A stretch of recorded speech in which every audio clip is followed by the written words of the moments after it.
So here I have another one of my recovery stories to share with everybody. And this one is a particularly special one to me because Matt was, like me, one of the early adopters of long COVID back in 2020. And he was one of our very first students in the Rest, Repair, Recover program. And I'm sure many of you, if you're watching this because you're not well, you have a sense of, well, how ill was this person in comparison to me? Yeah, so I know that's a question that you have, right? Because then you kind of evaluate, how is my recovery taking shape in comparison to this person's?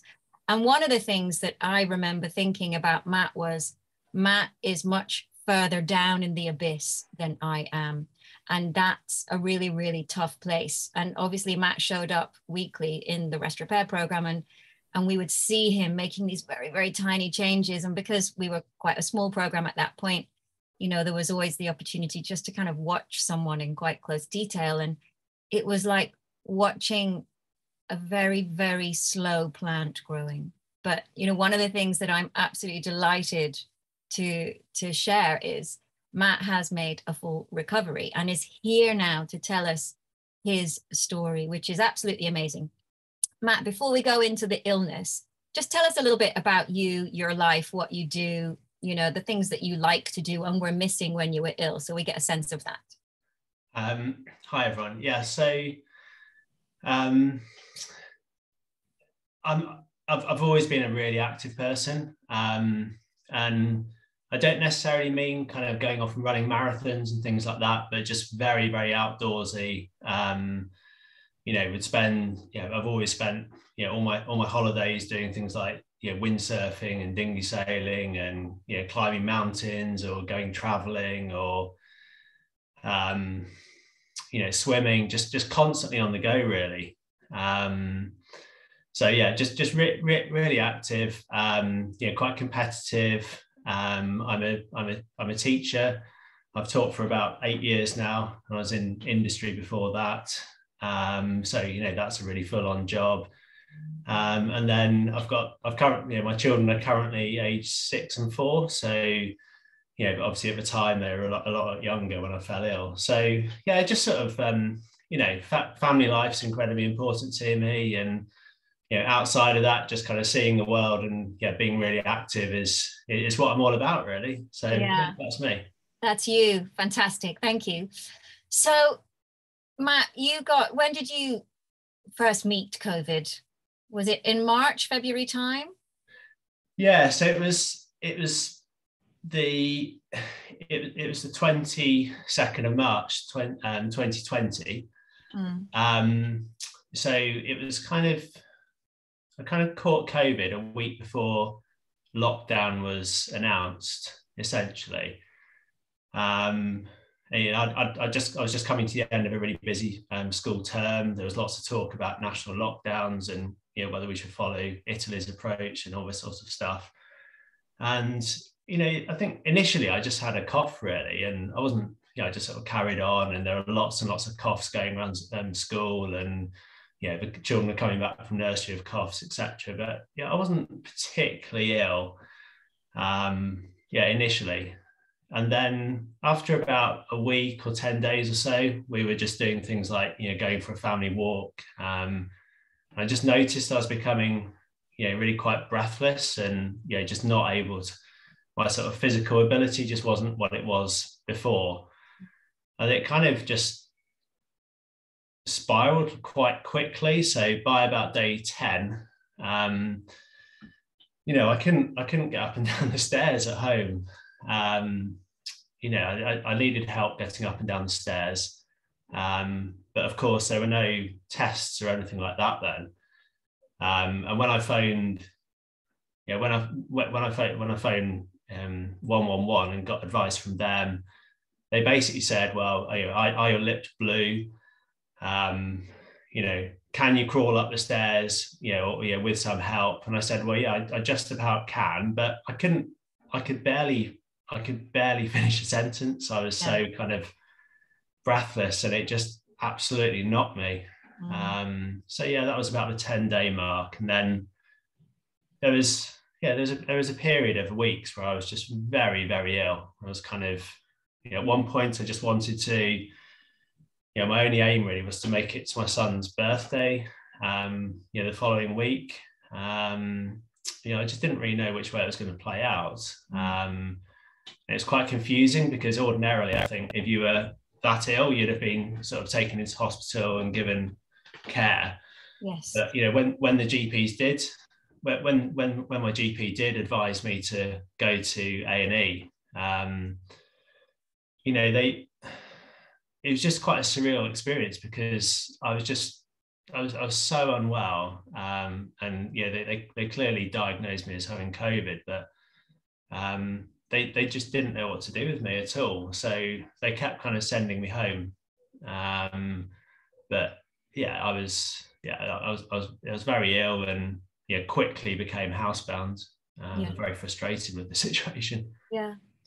So how long did it rumble along like that? And at your worst, what was going on for you? What could you and couldn't you do?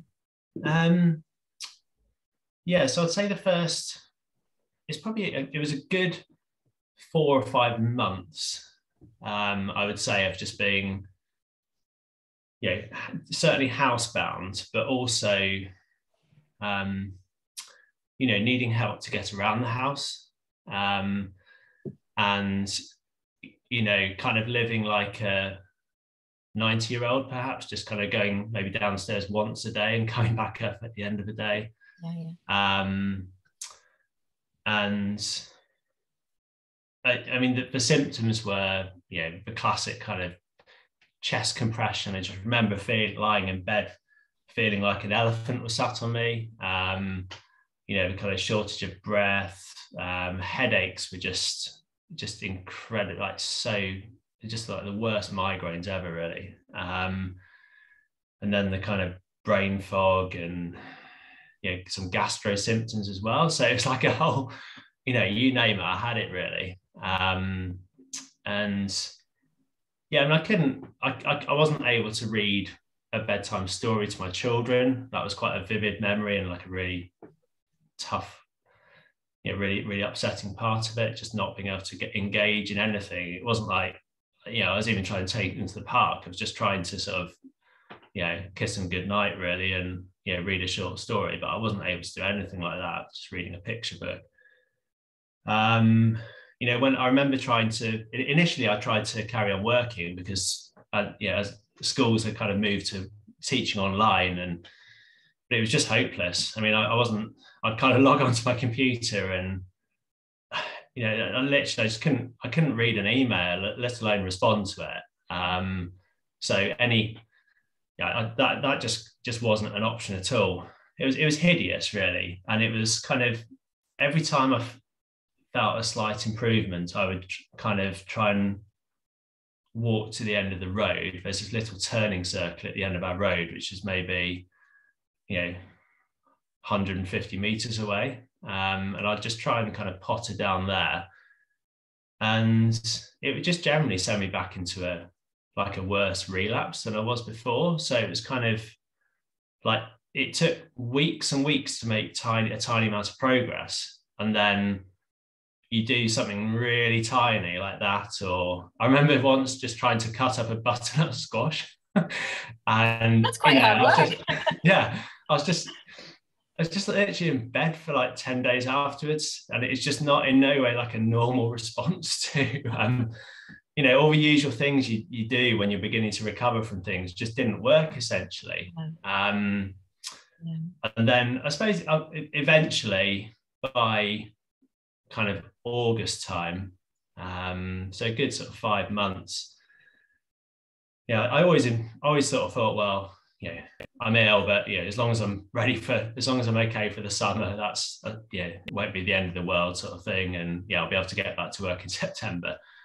But come the start of August, when we were beginning to think about going away as a family, it was just clearly I wasn't capable of going, even like making a journey, let alone like going camping or anything like that. And these are things which I like genuinely, these are like my passions in life and things which really, like get me going. So, that just wasn't an option. So my wife Andrea took the children away on her own to the New Forest that summer and kind of dropped me off at my mum's house. So I was, for a month, my mum was kind of caring for me, which was a really kind of, weird relationship. But yeah, it was like being a 14-year-old off school really. Like I had to have my meals brought up to me in bed, and yeah, it was a desperate situation. It really was, and there was just no information or like knowing how long it would go on for. Absolutely. I mean, I remember this so much. I remember you saying your wife had gone off and was having the holiday that you should be with her on, and the young children, and you weren't part of that. And that was, I can really remember that being a really, really kind of heartbreaking moment for you. You were just, like all of us were going, what the hell is going on with our bodies? And when is it going to change? What is it that we need to do differently? So I'm not going to get you to dwell anymore on the kind of negative stuff, because it can re-trigger the kind of the trauma of that, and that is not what we want to do. We want to know, at what point did you start doing things that were beginning to help, and what were they? So what helped you kind of change this pattern? I think after that sort of 4 or 5 months, kind of boom bust, I just began to accept that I was ill, and stop fighting it. Yeah, exactly. I began to just accept and kind of chill out with it really, and just think, well, is what it is. It's not ideal, but like the good things are, all the medical results are improving. Like the pneumonia was clearing up. The kind of medically the tests were coming back, so I was kind of just holding on to all those positives. I kind of just, you kind of step back from it, and I began just sort of seeing my children and just thinking I just got to get better for them and for my wife, and like, I'm just not going to let this beat me, and but I might need to go about it in a different way, rather than kind of like attacking it and being a sort of like a sort of achiever kind of personality, just going about things in a different way really. And of course, like this, obviously, the support networks began to grow. So initially that was a really good comfort, that there were just hundreds of people in the same situation, and I began to kind of form really like positive circles of people who I thought would help the recovery most, and I kind of began sieving out the kind of, I don't know, the unhelpful messages and things like this, and like even unfollowing different groups which I thought were just a bit negative or weren't really serving me very well. So that kind of acceptance, and just through your classes, Susie, kind of, well, I mean, I wasn't probably well enough actually to join the class at that point, but just kind of surrendering to it, and was really important. So then, I kind of, they then made arrangements for it to work, and it was very obvious that I wouldn't be able to go back in the autumn term to teaching, that's for sure. And I kind of settled into this. I formed a little group called a little pacing group, and we began to have like tiny little catch-up meetings each week. And initially we could all manage about 5 minutes, and then we were just kind of flat out on the floor for the rest of the day. But that was really important to have that kind of human connection and interaction. And I suppose I was also doing what I could as well in terms of like raising awareness, and I've kind of ended up on the Radio 5 Live a couple of times, and in like random magazines. I ended up in GQ magazine or something. Yeah, exactly, like in Men's Health magazine. Yeah, exactly. So I've kind of felt like I was doing something worthwhile, and kind of it gave me something to aim towards, and something a little bit sort of something productive to be doing, although it was kind of shattering as well at the time, doing all these sort of media things and Yeah, so all that sort of stuff. But I think also I began to really learn to relax for the first time in my life. Because until that point, I was very much a person who was sort of unable to sit still, and was always on the go.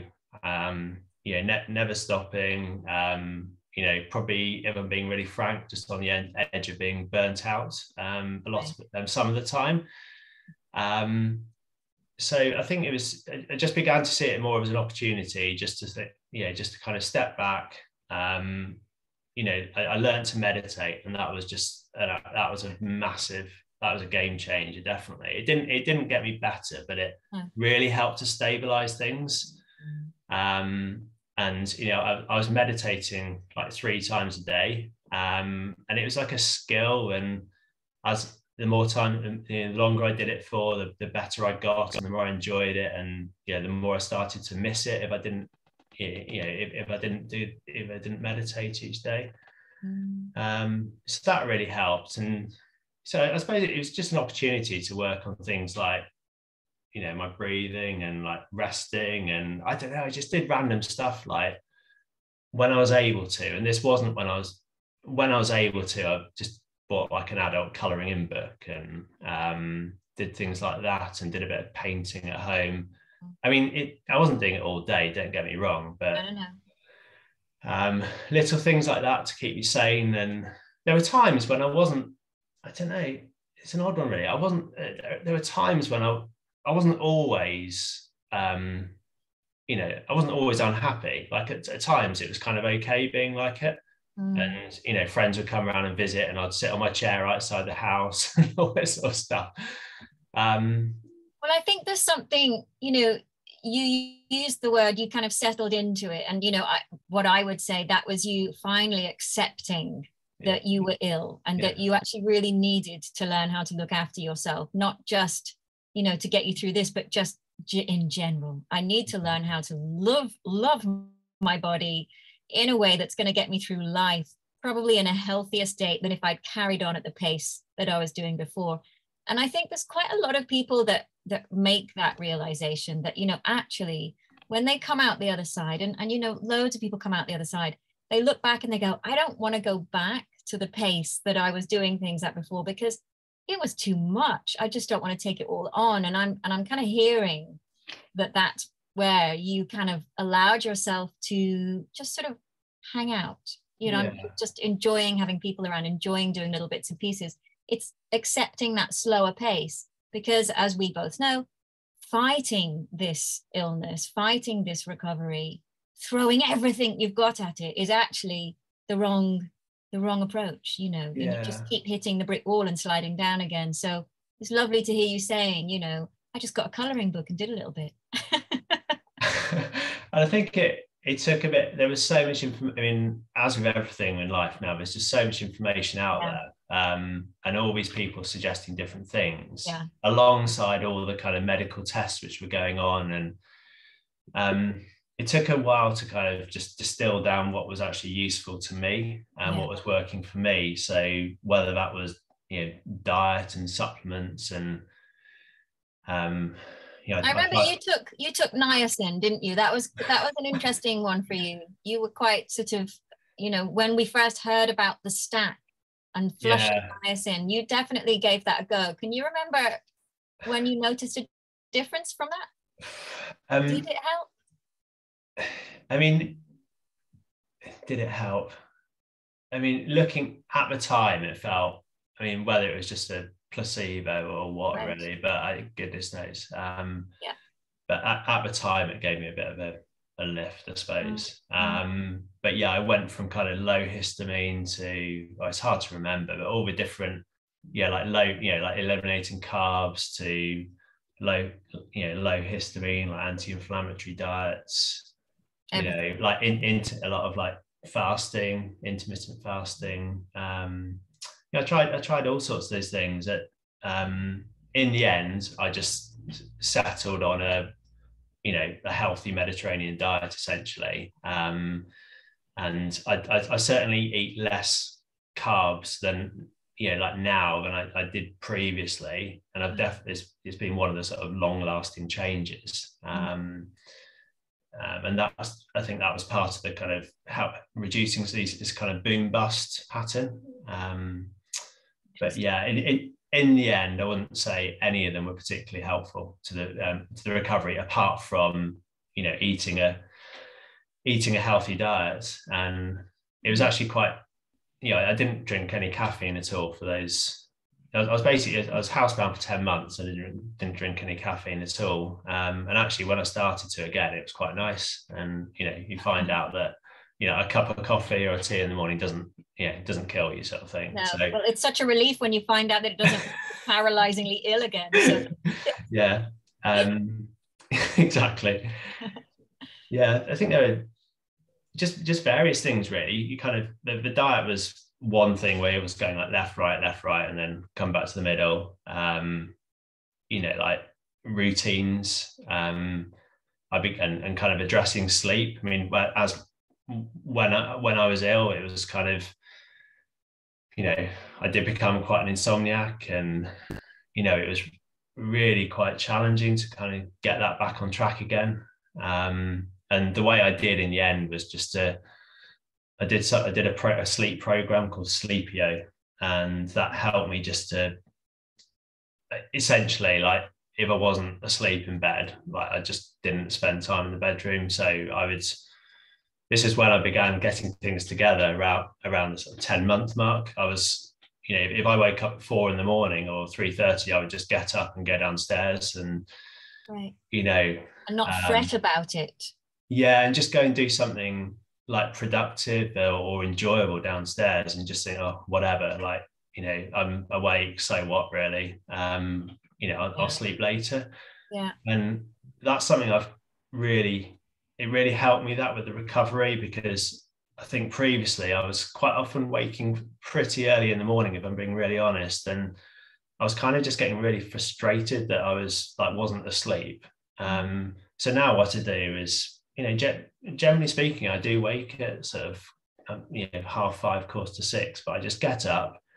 I always go to the park at the end of the road and do a bit of stretching and balancing, and a little bit of just be with nature, really. And then I find that really it's just such a lovely time in the morning. I kind of do that, come back, like meditate for 15 minutes, and then that really puts, like, moving that rest from the end of the day to the start of the day has been really, really beneficial. And it's given me, like, all through last year when I was back at work, it just gave me that me time and thinking time. And that's wonderful. It's been a really, really positive change, which has carried on.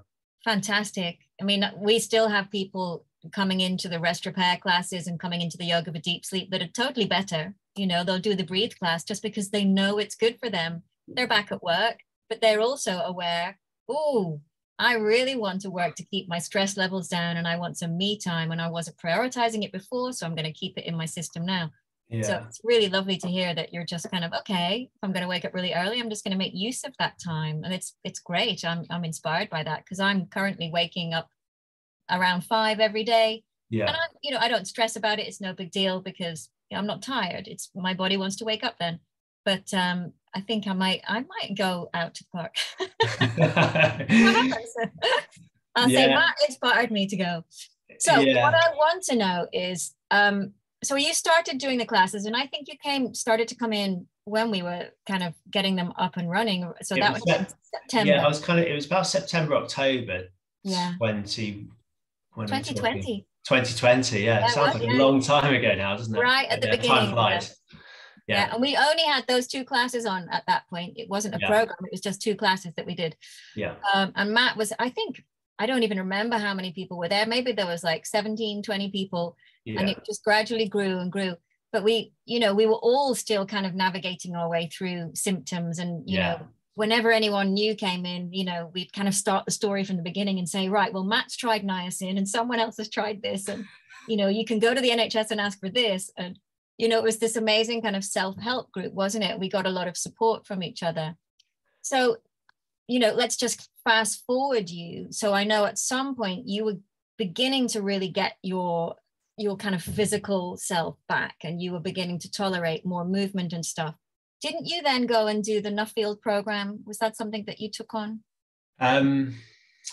Yes, I did. So all through that, so I've kind of spent probably, I don't know, like maybe probably like 4 or 5 months doing all of your classes, and kind of stabilize things, and like the green shoots started to appear really, and things started to fall into place.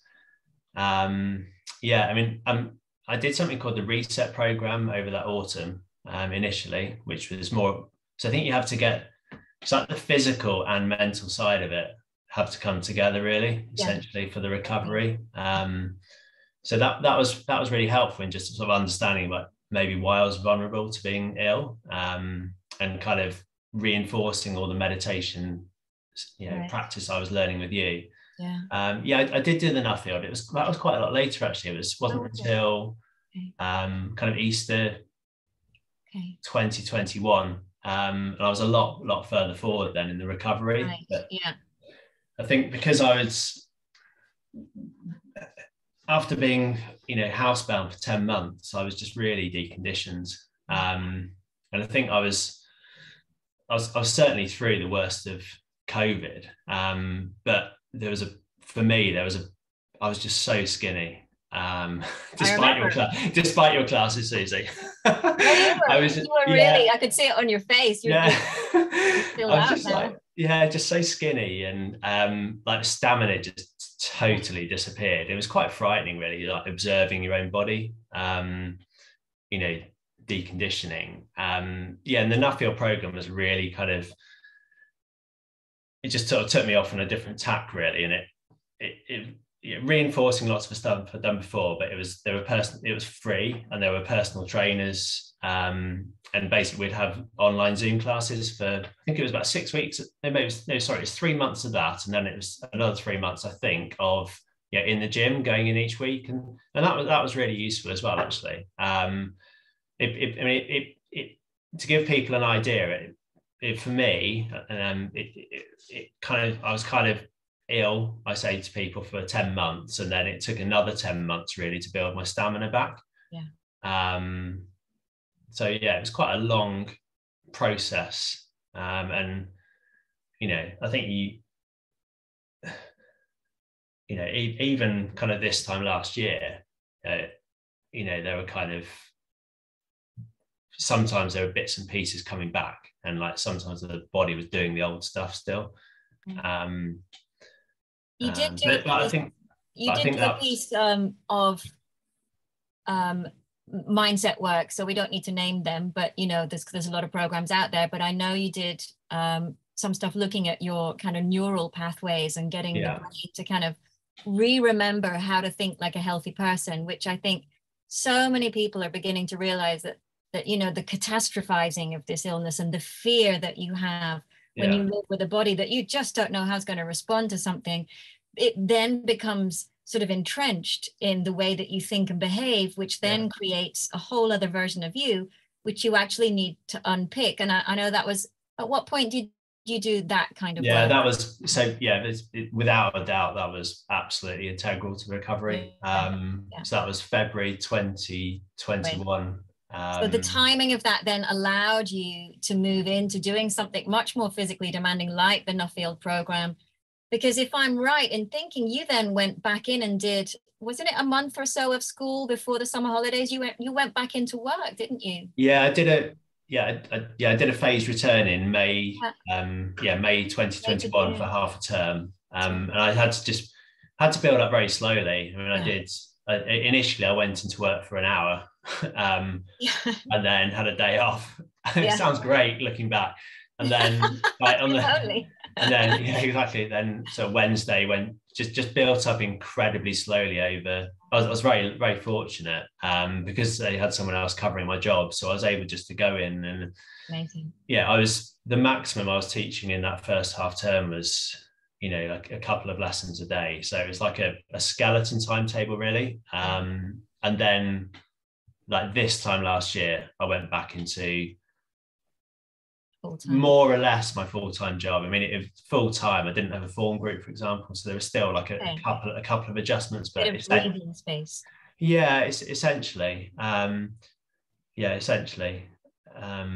So it did take a while to build back up. So I hadn't been in the classroom for 14 or 15 months. So, you know, I mean, just being around that noise and the energy of teenagers, I mean, that just think about that's exhausting, never mind. I do remember just walking back in and just, it's just overwhelming, really. Like the kind of, the noise and the busyness of the place and all the interactions on corridors. And then obviously everyone wanted to sort of find out how I was. But I mean, there's sort of the brain body, the brain training stuff definitely helped with that, because I think for me, when there were really three phases. There was a kind of boom bust phase for 5 months.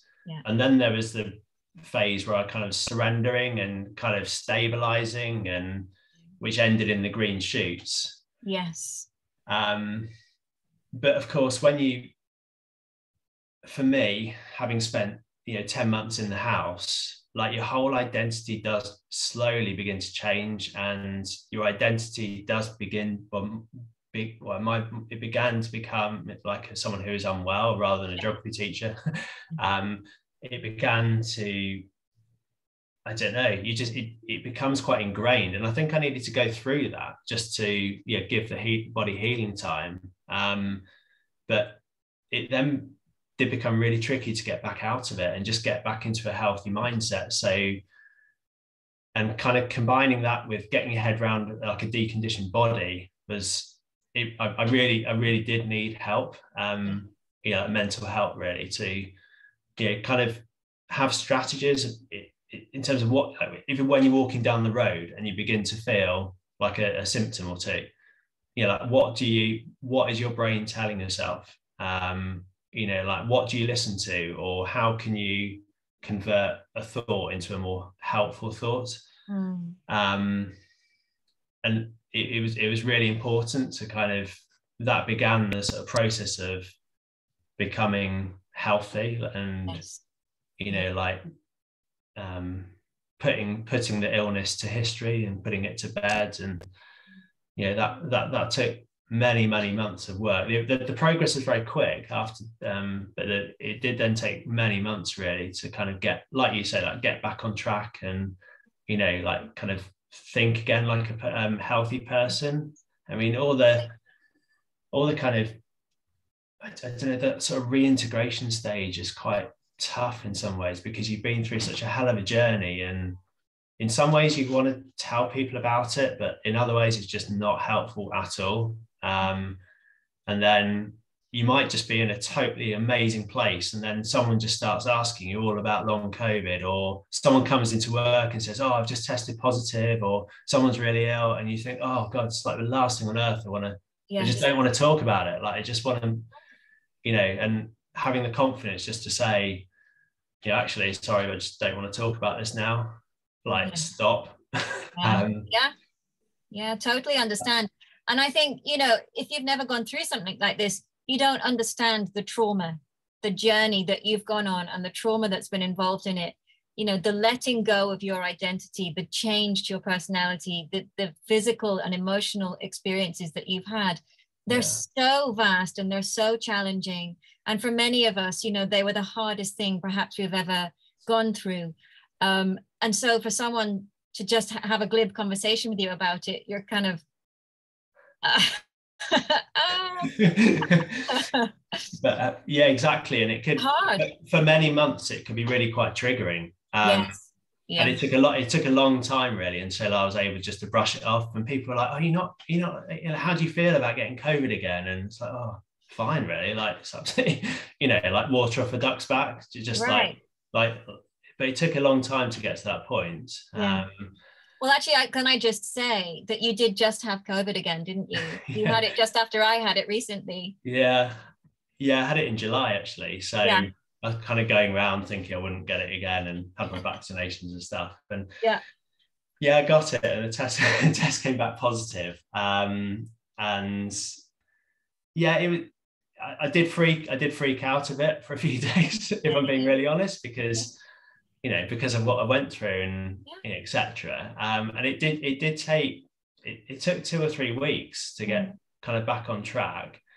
But I knew, the thing is, like, you come out, I don't know about you, but you just come out of this so much stronger, and you just think, well, like, if I can do that once, then like I'm like, A, I've been vaccinated, like B, that I've got all these strategies in place, and I'm just a different person. So everything that went before just isn't really relevant, because if I was that Matt back in March 2020 now, I would just approach it differently. Oh God, yes.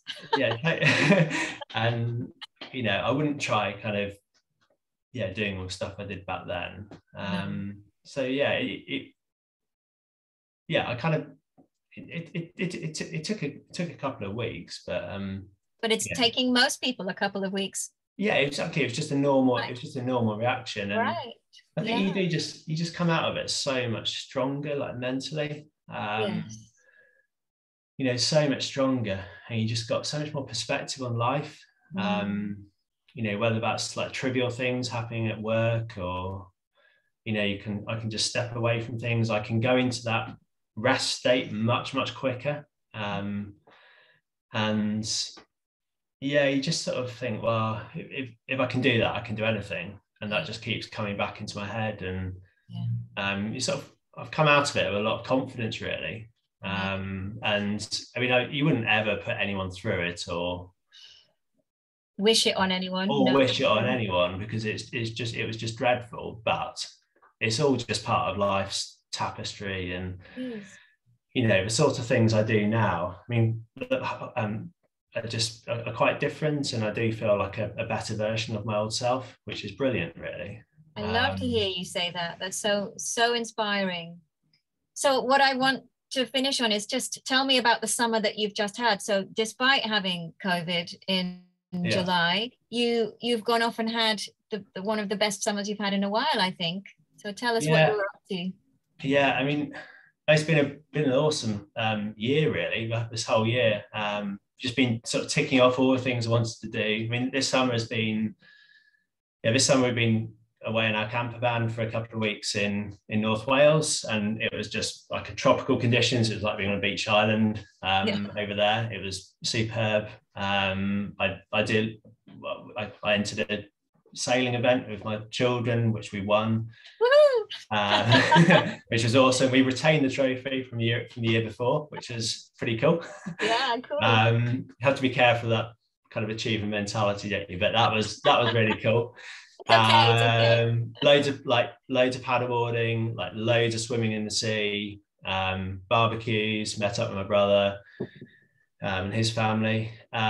Just having a really great time. And then I've been the rest of the time I've had spending time with my children. Lovely. I mean, so much has gone on. The whole cold water thing has been amazing. I've like 2 or 3 times a week for 18 months now, I've been dipping in cold water. And I found this really awesome community locally where we kind of meet up at 6 a.m. on Saturday morning, and we do breath work. Then there's like a dip in the water, and then we have a bit of a party afterwards. And it's like bonkers, but amazing. It's kind of like Wim Hof, all that stuff. Yeah. Wim Hof for beginners. And I've just carried on doing that the whole time, which I love.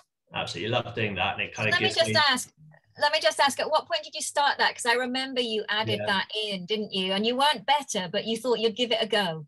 Yeah, well, it was one of the many ideas. Listening to all the podcasts, like Dr. Chatterjee's podcasts are amazing. And one of them was about kind of cold water therapy for inflammatory conditions. Yes. So I started that kind of Easter 2021. So after you'd done the brain work, you were beginning to do the physical rehab stuff. But before I started back even a phased return at work, so it was still quite early days. Cold. Cold. I mean, it's basically a river. I'm really lucky. There's a river quite close to where we live, and there's cold water there. And I just started, rather than just going for a walk in the morning, I thought, well, why not jump in? Essentially. Amazing. So I started doing this sort of wild swimming really on my own at sort of silly times in the morning, and I thought, well, this would be great for the summer, but there's no way I'll carry on through the winter. And then of course I did, and you have a night's draw in, but you just carry on. And then I met this sort of community, the Reservoir Dogs, they're called. And they kind of set themselves up during lockdown as well. And there's some just amazing people. And yeah, we there's like a guided meditation to start with, breathing, breath work. And it's just great to be part of that community. So I've been carrying on doing all of that. But Amazing. we've also got some good news in the family. My wife's expecting, so wow. Oh, that's great news. So yeah, in about 4 or 5 weeks time, we'll, all being well, we'll have another Bromley in the family. So quite soon. Oh yeah, my exactly, yeah. And I don't know, even things like that, I just think it probably wouldn't have happened actually if I hadn't got ill. We were quite in many ways happier too, but we just probably about a year ago when I was like definitely getting better, and I was definitely going to make a full recovery.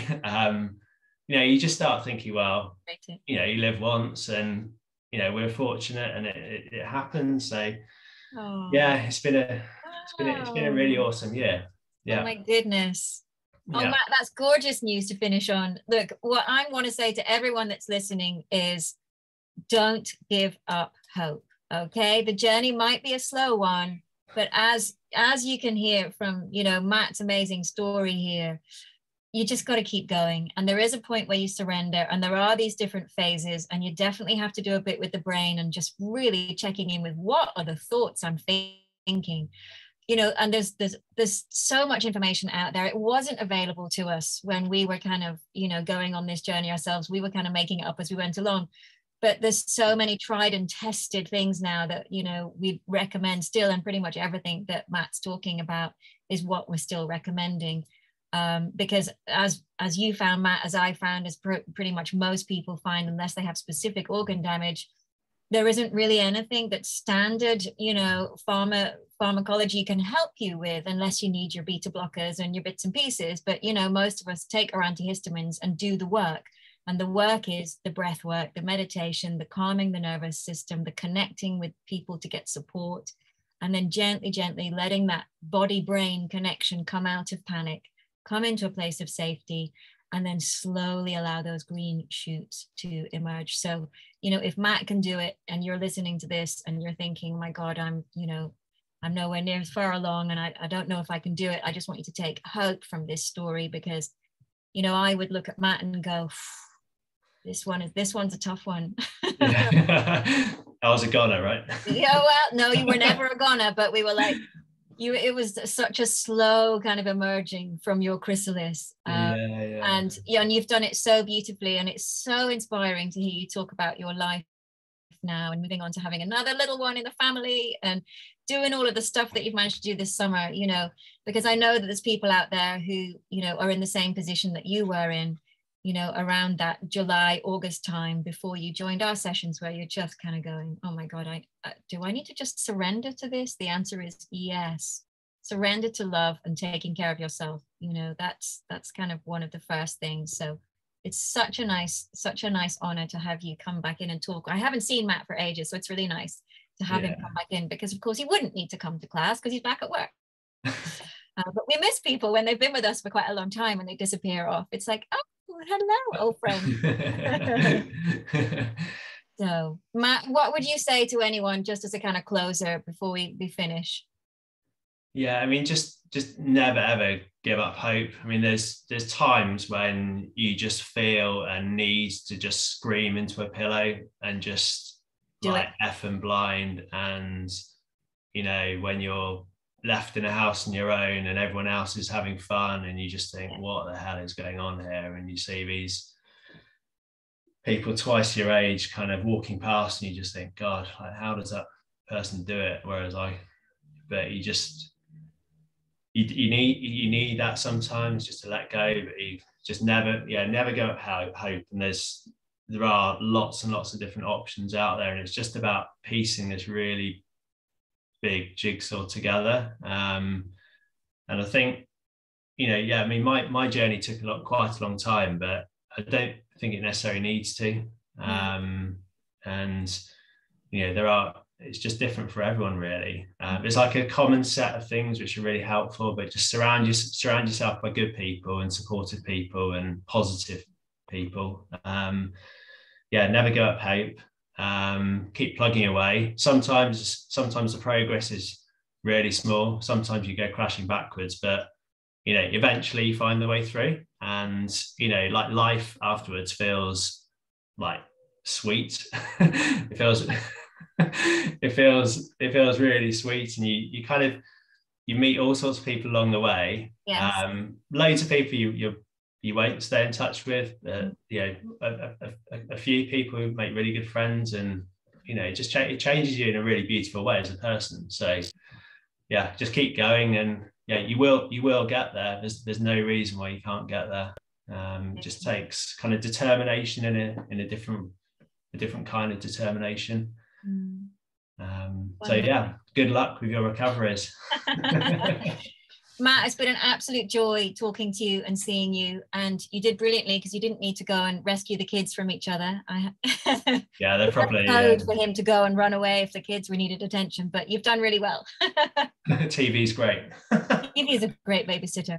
So guys, thanks for listening to our chat. Matt, thank you so much for giving me an hour of your time. It's an absolute joy to see you. Say hi to your wife too. His wife used to come in and do the yoga for deep sleep as a way of kind of helping herself, because obviously she was kind of managing the tribe too. So it was just a nice opportunity for her to do a little something for herself. So I got to see the both of you. But anyway, good luck with it all. I want a picture of the baby when it comes. Yeah, exactly. I wish you all the best. Take care.